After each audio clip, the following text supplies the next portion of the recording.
I'm the managing director of a digital agency called Pixolut. We're based in Sydney.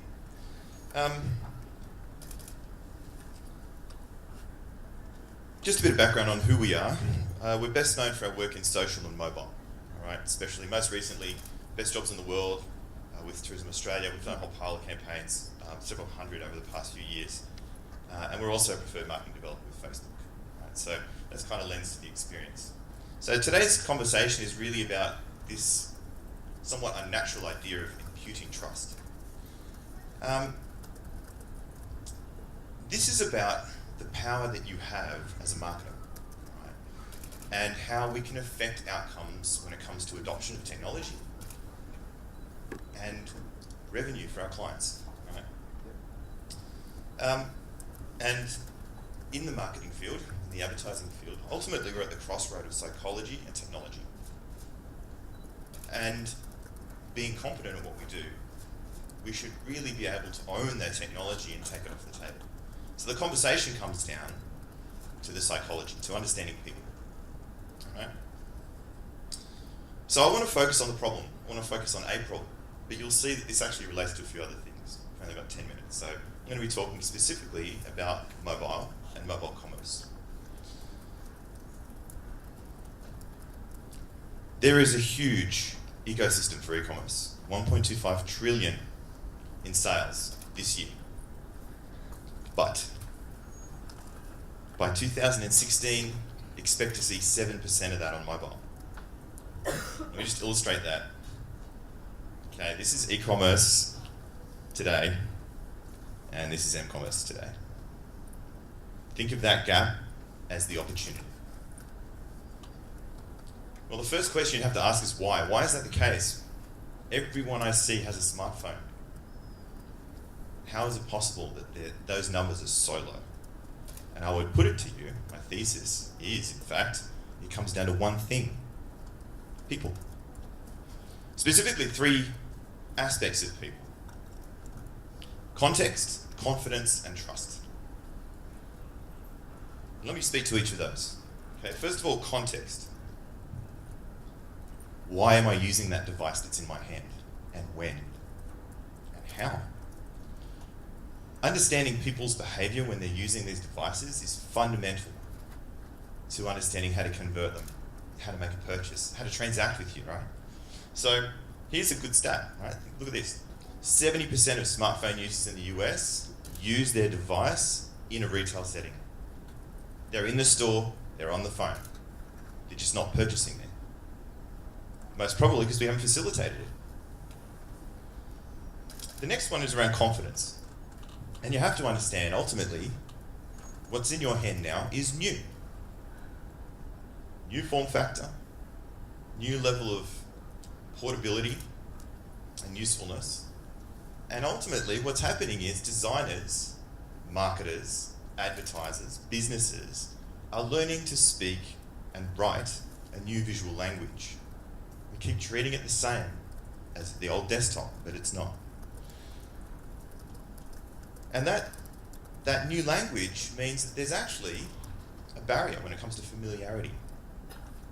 And this isn't just about one operating system versus another. This is very specific to, it's a new form factor, it's a new device, and we're doing new things with it. And ultimately, this audience here is not the people I'm talking about. I'm talking about the middle and the tail of the adoption curve. But that's where the volume is. All right? Now, the function of this, the thing that underpins all of this, the thing that drives a conversion, that drives purchase, is trust. And let me show you how that is a function of those first two. All right. So first of all, I want to define trust. What is it? Trusting behaviour involves relinquishing control over outcomes valuable to the self. So we're going to get into very psychology speak now, right? Now the point is that I'm not going to relinquish control over those outcomes unless I have good reason, definite evidence, or past experience. That's human nature.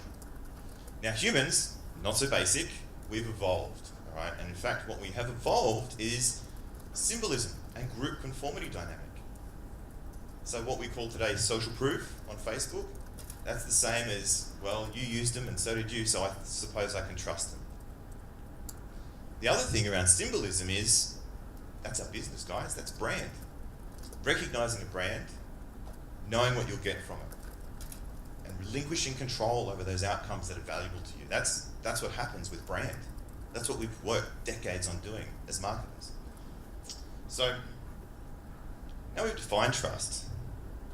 The one thing that you'll see, which is a common trait of trust, is it happens over time. All right?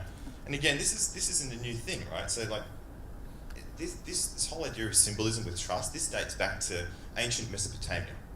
All right? Using the use of signets and seals to represent authenticity by proxy. All right? So we've evolved over millennia. We're still behaving the same way. We're just making tools that facilitate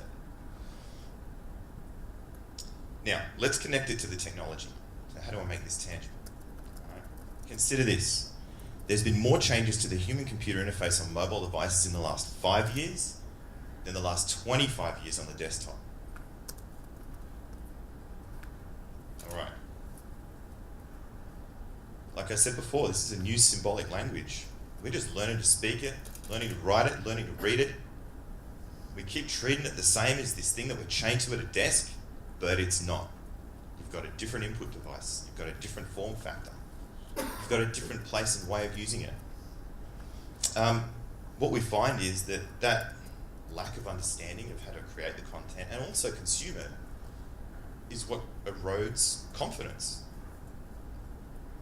So, what are we going to do? Going to sit here as a marketer and cry for the next 20 years while we wait for people to catch up to the technology?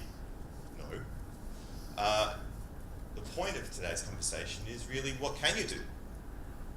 What can you do to change the outcomes for your clients? What can you do to make a difference? And in fact, there's 3 things you can do. The first thing is leverage familiarity. Where's the problem? Lack of confidence. Confidence disconnect equals trust disconnect. How can we leverage that? Well, look for things that I already know about. Brand, color palettes. But also, look at how people use the device and understand the things that are misconceptions. So here's an interesting insight for you. There's a company in the US, a security company called Via Forensics. Now they were testing something completely unrelated, but what they found is that people are more likely to trust a native app on a phone with personal data, financial data even if that app's completely insecure. They'll trust it because they feel like they're holding the data in their hand. They feel like they still have ownership of that data. Even if that thing is chattering off to who knows where, across borders, they don't know. That same person will not use a mobile website because they're scared of where that data's going. And what they also found in that research was that when they changed the mobile website to look like a native app, usage went up, adoption went up. So understanding these behaviors, and sometimes they're just wrong and stupid, doesn't matter.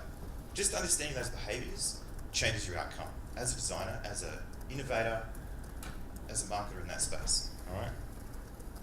Now the other thing that you can do is get the context. Stop treating people like they're sitting at a desk like this is the only thing they're doing. Because I'll tell you what, they're not. They're doing 5 other things. They're walking down the street, they're in a store, they're comparing, they're doing things. And you paying attention to what they're doing will crack it. You will crack it. And you can make that difference for them. And this is the thing. Once you start to add value to that experience they're having in that context, all of a sudden usage goes up. Conversion goes up. You know, look at the Apple Store app.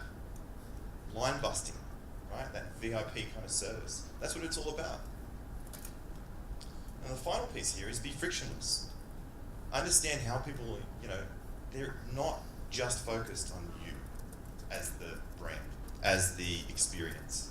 So be super, super clean. Think that you don't have 100% attention, you might have 10. Work with that. Make it still feel right. Yeah. So, at the end of the day, make a difference. And this is how. All right, looking at some of these key things about how we're adopting and moving into this space of mobile, we're on the verge of something awesome. All of us, literally around the world, we are on the verge of something incredible. And recognizing that it's not the same and starting to treat the platform that little bit differently will make that world of difference for our clients and for our outcomes as well.